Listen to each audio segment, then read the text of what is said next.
Let me begin by asking you a question. What if the scariest thing you're running from is already inside you? You see, people think monsters live under the bed or in the dark corners of the world. No. The most dangerous monster lives within your soul. It whispers excuses, manufactures fear, disguises itself as laziness, self-pity, and victimhood. And the most terrifying part, if you don't confront it, it grows stronger, smarter, and more cunning. The path to power is not in ignoring the monster, it is in dragging it into the light. Only then can you rise as something more than what you were yesterday. Every human being has a capacity for destruction, rage, jealousy, bitterness. But that side of you is not inherently evil, its unrefined power. The problem arises when you pretend it doesn't exist. When you suppress your aggression, your ambition, your capacity for dominance, you don't erase them, you hand them over to the unconscious. And what you bury becomes what controls you. The goal is not to be harmless. Harmless people are often resentful, weak, and volatile. The goal is to become someone who is dangerous, disciplined, and under control. You can't be good unless you have the ability to do harm, and choose not to. Integrating your shadow is not surrendering to it, it's mastering it. Only then can you move with clarity, strength, and direction. Look around. People are tired, anxious, addicted, depressed, not because life is unfair, but because they've outsourced responsibility. They've made comfort their god, but comfort breeds monsters. Every time you avoid hard conversations, procrastinate on your goals, or choose distraction over discipline, you feed that thing inside you. The monster thrives on your avoidance. It wants you to stay small. But here's the paradox. If you dare to confront it, if you face your inner fears, flaws, and chaos, you rob it of its strength. Real transformation begins not when you win the battle, but when you stop running from the war. When you pick up responsibility, you begin the process of turning chaos into order. That might mean waking up on time, telling the truth when it hurts, cleaning your room, facing your trauma, leading your family, or owning your failures. These aren't trivial acts. They are sacred battles against entropy.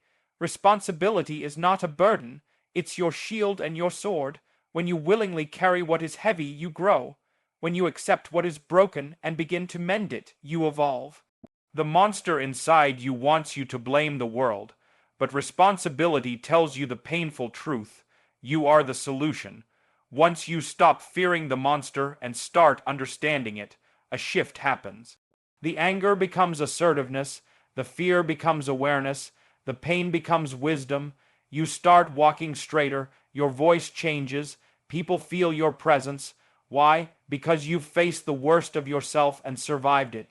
You've looked into the abyss, and instead of falling in, you built a bridge over it. Now, when chaos knocks on your door, you don't tremble, you stand, because you've tamed the monster, and now it works for you, not against you. You've become a force of order in a disordered world. In the end, life isn't about avoiding what's hard, it's about becoming someone strong enough to face it. The monster inside you is not your enemy. It's your untapped potential in disguise. Your task is not to kill it, but to confront it, understand it, and transform it. That's how you become something formidable. That's how you become someone who can carry the weight of the world and not be crushed. You are not just here to survive. You are here to confront, conquer, and create. So the next time you feel fear, doubt, or weakness rising up inside you, don't run. That's the signal. That's the invitation. That's the monster, and it's time to face it. Every individual carries within them a shadow, the part of themselves that is hidden, repressed, and often feared. This shadow is not inherently evil, though it may feel threatening. It's a reservoir of raw, untamed energy. It is your aggression, your ambition, your potential to dominate, your capacity for violence. Not just physical violence, but verbal, emotional, psychological strength. And while society tells you to suppress these traits in the name of goodness, politeness, and peace, the truth is far more complex. Suppressing your shadow doesn't eliminate it, it simply drives it underground where it festers and grows out of your conscious control. What you refuse to acknowledge in yourself will eventually control you from the depths. To be truly strong, to be truly good, you must recognize this truth. You are capable of harm, destruction, manipulation, and deceit. If you deny that capacity, you remain naive and weak. But when you integrate that knowledge, when you come to terms with the fact that the monster lives inside you, you take the first step toward mastery. You begin to understand that morality is not about being harmless, it's about being dangerous and disciplined. You learn to choose restraint, not because you're incapable of force, but because you have chosen a higher path. A person who is harmless cannot be virtuous because they lack the option to be otherwise. Virtue, by definition, requires choice. So, imagine this. Instead of pretending to be passive and agreeable all the time, you train yourself to be strong, alert, capable. You learn how to stand up for yourself. You confront situations you once avoided. You speak the truth even if your voice shakes. You practice courage in the small moments until it becomes instinct. That is not toxic. That is not dangerous in the wrong way. That is the transformation of chaotic energy into focused power. You become someone who has the capacity to harm, but chooses not to, and that's what makes you trustworthy. That's what makes people respect you, listen to you, and follow your lead. The process is not easy. It requires deep reflection, honesty, and a willingness to see the darkest parts of yourself without flinching. But within that darkness is the seed of greatness. The shadow is not your enemy. It is your potential waiting to be disciplined, forged, and put to use for something far greater than yourself. Avoidance is a seductive trap. It feels safe, it promises comfort, it whispers to you that if you just ignore the problem long enough, it might go away on its own. But avoidance is not safety, it is slow self-destruction. Every time you choose not to confront something difficult in your life, whether it's a tough decision, a painful memory, a broken relationship, or a personal flaw, you don't escape it, you strengthen it. The monster inside you feeds on avoidance. It grows in the silence. It gains strength every time you shrink away from discomfort, responsibility, or truth. You might tell yourself that avoiding discomfort is just being smart. You justify procrastination, laziness, or denial by saying you're not ready or that the timing isn't right, but what you're really doing is surrendering your power, the monster, the unresolved fear, the buried anger, the nagging insecurity. It thrives in that shadow of hesitation. It uses your excuses as fuel, and slowly it rewires your brain to become more tolerant of weakness, more accepting of failure, more comfortable with chaos. Until one day you look at your life and realize you've been shaped not by your dreams or intentions, but by what you feared to face. We have convinced ourselves that peace is found in comfort, when in truth, comfort is often a cage. It dulls the senses. It keeps you from asking hard questions. It teaches you to live reactively, not intentionally. Real growth, real transformation happens in discomfort. It happens when you willingly walk into the fire, not because you want to burn, but because you know that fire forges steel. And when you step into the arena of your fears, when you stop negotiating with your excuses, you begin to reclaim power from the monster within. It doesn't matter how strong or scary that inner chaos has become. What matters is that you stop feeding it. You starve it by choosing action over avoidance.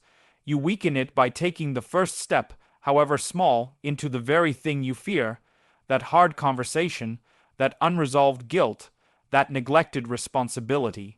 The monster is loudest right before you confront it, but it's also most vulnerable in that moment. Avoiding the battle gives it dominion. Facing the battle gives you authority. Avoidance will always promise ease, but the cost is your soul. And once you understand that, you stop running, you turn around, and you face it head on. Responsibility is often misunderstood. People think it's a burden, a weight meant to drag them down, to limit their freedom or restrict their joy. But that is a surface-level interpretation. Responsibility, in truth, is the very thing that gives your life structure, meaning, and power. It is the act of willingly picking up what is hard, what is yours to carry, and declaring that you will not be crushed by it. You will rise under it. In the absence of responsibility, you fall prey to chaos. You become aimless, vulnerable to every external storm. But with responsibility comes a sense of ownership, direction, and strength. It's the tool you use to carve order out of disorder. Taking responsibility doesn't mean you caused every problem in your life, but it does mean you accept the role of solving them. It means you stop waiting for someone to rescue you, stop blaming your past, your parents, your circumstances, and instead say, "This is my life. If it's broken, I will fix it. If it's messy, I will clean it. If I am lost, I will find a path." That mindset alone separates the weak from the strong, the passive from the powerful. When you begin to take ownership of your habits, your emotions, your time, your choices, you begin to move the needle of your life in a new direction. Carrying responsibility changes your posture. You walk with more purpose. You speak with more authority. People begin to trust you, not because you're perfect, but because you show up. You do what needs to be done. Whether it's making your bed, supporting your family, leading a project, apologizing when you're wrong, or showing restraint when it would be easier to lash out, these actions matter. They are small battles against chaos. They are bricks laid into the foundation of your future, and every time you say, "I will take this on," you become someone capable of handling more. Responsibility is what turns potential into reality. Everyone has dreams, goals, and talent, but only the ones who embrace the weight of discipline, of routine, of failure, and persistence. Only they will see those dreams come alive. The monster inside you doesn't want you to pick up responsibility.